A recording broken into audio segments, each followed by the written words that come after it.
Não viaje ao Japão sem antes saber isso aqui. Oiê, pra você que não me conhece, eu sou a Ju, e aqui nesse canal eu compartilho dicas e experiências de viagem, e hoje eu quero falar com você que está se programando para ir ao Japão e precisa saber de algumas dicas básicas para se preparar. Começando pelo básico, você vai precisar de um passaporte válido durante toda a sua estadia. Embora o Japão ele não faça a exigência de validade mínima de 6 meses como outros países fazem, é importante você seguir mais ou menos essa regra para evitar riscos e aborrecimentos lá na frente. Se ainda não tem o seu passaporte, saiba que o processo é super simples. Tem post meu aqui no canal dando passo a passo como obtê-lo. Mas basicamente o que você vai fazer é acessar o site oficial da Polícia Federal, vou deixar aqui na descrição. Vai preencher um formulário com seus dados, fazer o pagamento da taxa e após o pagamento da taxa é liberado o calendário para você agendar uma visita ao posto da Polícia Federal, que seja mais conveniente para você. É importante que você tenha isso em mente porque quando você for retirar, precisa retirá-lo no mesmo posto. Então, feito isso, no dia e hora agendados, você vai até o posto da Polícia Federal, vão ser coletados os seus dados biométricos. Posteriormente, você recebe um e-mail com a informação de que seu passaporte está pronto para você poder retirá-lo. O processo é super simples. Sobre vistos, até o momento, brasileiros que viajam a turismo pelo período de 90 dias têm isenção de visto, mas cabe ressaltar que essa medida é válida até o dia 30 de setembro de 2026, portanto fique atento. Até o momento não há nenhum indicativo de que essa medida ela será ou não será prorrogada, mas assim que eu tiver maiores informações, eu trago aqui para vocês. Vale lembrar que a isenção de visto ela não é garantia de entrada no país, o que fica a cargo do oficial de imigração que vai avaliar se você tem ou não os requisitos mínimos ali para entrada, podendo aí vir até recusar a sua entrada. Eu viajei ao Japão um pouco antes dessa medida entrar em vigor, então eu precisei do visto e eu confesso que é o visto mais bonitinho que eu tenho no meu passaporte. Mas tudo isso para falar para vocês que o processo ele é super simples, tá? Ele é muito menos burocrático do que o processo para obtenção de visto americano, inclusive. Mas eu não vou ficar aqui me estendendo muito sobre isso, porque até o momento não é uma exigência. Se as regras mudarem, eu volto aqui e eu ensino para vocês. Além de toda a documentação que você precisa apresentar em qualquer imigração, como comprovação financeira, passagem de ida e volta, comprovação de hospedagem. Além de tudo isso, no Japão você ainda precisa preencher um formulário imigratório através do site Visit Japan Web. Eu vou deixar o site oficial aqui na descrição. Você acessa, preenche os seus dados, ele vai te gerar um QR Code, faz um print da tela desse QR Code para você poder apresentar no momento da imigração. E é muito importante ressaltar que esse é um serviço totalmente gratuito, então fique atento à tentativa de golpe, à solicitação de cobranças. Então, assim, para não ter erro, acesse esse site que eu vou deixar aqui na descrição. Embora o seguro viagem ele não seja obrigatório para sua entrada no país, é altamente recomendável para qualquer viagem internacional. Eu mesmo não viajo sem. Lá no Japão mesmo, eu cheguei a passar mal, depois eu comi um prato um tanto quanto exótico, digamos assim. Era pele de galinha agridoce. Ah, por que você pediu isso? Eu estava com uma amiga minha que era japonesa, eu a conheci no intercâmbio, nos reencontramos lá, e ela me levou nesse restaurante, ela pediu esse prato, ela disse que era assim, super bom, e não contente, ela pediu mais uma rodada, e eu já não tava mais aguentando comer aquilo, enfim, mas eu não queria ser indelicada, então eu acabei comendo ali tudo com ela, mas não tem um gosto bom. Não recomendo, não lembro nem o nome do prato. Então, no dia seguinte, eu passei mal com isso. Mas, assim, graças a Deus, o quadro não evoluiu. Não precisei de assistência, não precisei de consulta, internações. Uma internação lá pode chegar até R$ 1.700 por dia. Então, você imagina só. Não vale a pena viver perigosamente. Se você precisar, tem indicação minha aqui no link da descrição.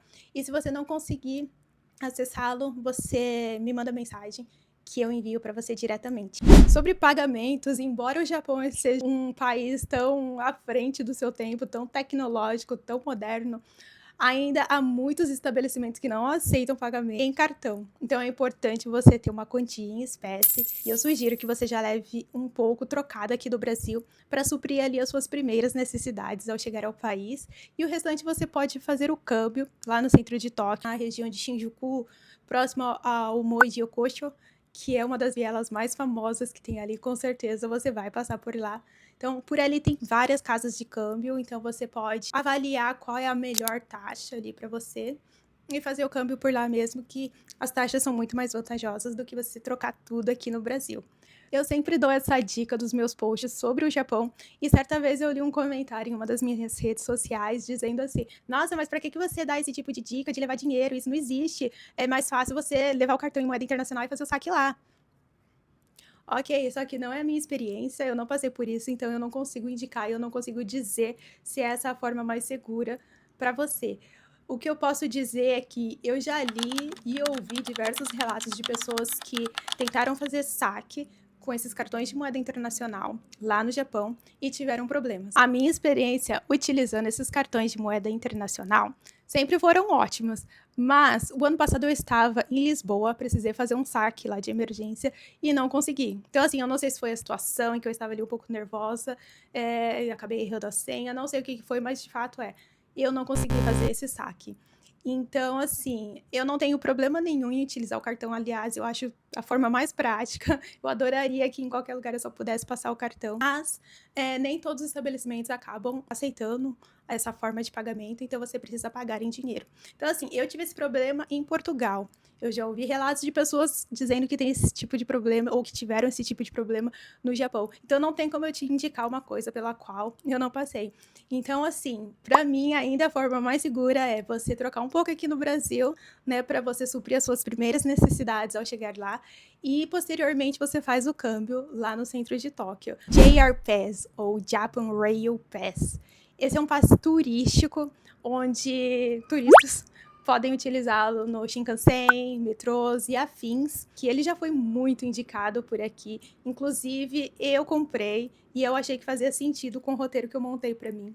Mas isso é muito relativo. Inclusive, eu postei isso outro dia, acredito que no TikTok, e as pessoas vieram assim em cima de mim, mas onde que isso faz sentido?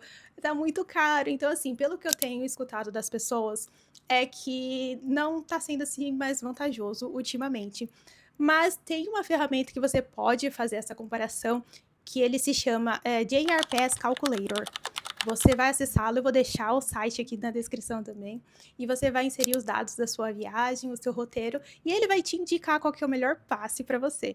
E aí, com base nisso, você analisa. Faz sentido? Não faz sentido? Porque assim, uma vez que você ativa o JR Pass, você tem os dias corridos para você utilizá-lo. Por exemplo, eu comprei um JR Pass de 7 dias. Então, chegando no Japão, uma ressalva aqui. Se você for adquiri-lo, ele precisa ser comprado ainda aqui no Brasil, tá? Não tem opção de você comprar lá. Então, você precisa comprá-lo aqui ainda no Brasil e fazer a troca lá no Japão. Então, uma vez que você faz essa troca, você ativa ele, você tem aquela quantidade de dias, no caso eu tinha 7 dias corridos para utilizá-lo. Então, assim, fui para Osaka, Kyoto, Hiroshima, voltei para Tóquio. Então, você tem que colocar tudo isso na balança e avaliar se financeiramente faz sentido ou não para você. Pelo que eu tenho escutado da galera, que isso não tem sido assim tão vantajoso, mas eu vou deixar o site aqui para você tirar suas próprias conclusões. E por último, uma dica que eu gostaria de deixar aqui, que às vezes é um tanto quanto óbvia, é que é importante você ter um aplicativo de tradução no seu celular. Às vezes você pode até dominar o inglês, mas os japoneses, nem todos eles falam inglês. Então é importante você ter isso para facilitar a sua comunicação. Todos eles são muito solícitos, então assim, todas as vezes em que eu precisei de uma informação e eles não conseguiam se comunicar comigo em inglês, eles utilizavam o meu tradutor e a gente ia conversando dessa forma. Então, assim, é super importante porque às vezes a gente pensa, é um lugar turístico, eu vou chegar lá falando inglês e vai dar tudo certo, e nem sempre é assim. Inclusive, eu gosto de destacar um caso que aconteceu comigo. Eu estava lá no parque da Universal, em Osaka, e eu tive um problema lá dentro do parque, e eu precisava falar com alguém, né? Eu precisava de alguém que falasse inglês para resolver meu problema. E assim, você pensa, eu pelo menos pensava, não sei vocês, mas você tá aqui, num país mega turístico, num parque mundialmente conhecido, né, terão mais pessoas que falam inglês aqui, porque recebe, assim, pessoas do mundo todo. Mas foi um sufoco para eu poder achar alguém lá dentro que falasse inglês e quando eu achei ainda não resolvi meu problema. Só exemplificando para vocês aqui como é importante você ter isso. Às vezes parece uma dica boba e básica, né? Mas é super importante porque isso vai facilitar e muito a sua comunicação. Assim, quando você vai num restaurante, geralmente eles têm uma réplica do prato ali, isso facilita super para vocês.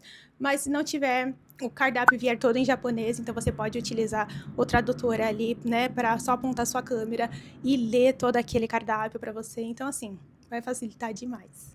Então é isso, gente. Essas foram as minhas dicas, assim, primordiais, básicas aí para você que está se programando para ir ao Japão. E se você tem mais alguma dúvida sobre o Japão, deixa aqui nos comentários que eu vou respondê-los. Ou se você tiver, de repente, alguma dica aí a acrescentar, deixa aqui também, compartilha com a gente e você ajuda outros viajantes. Até a próxima. Beijo!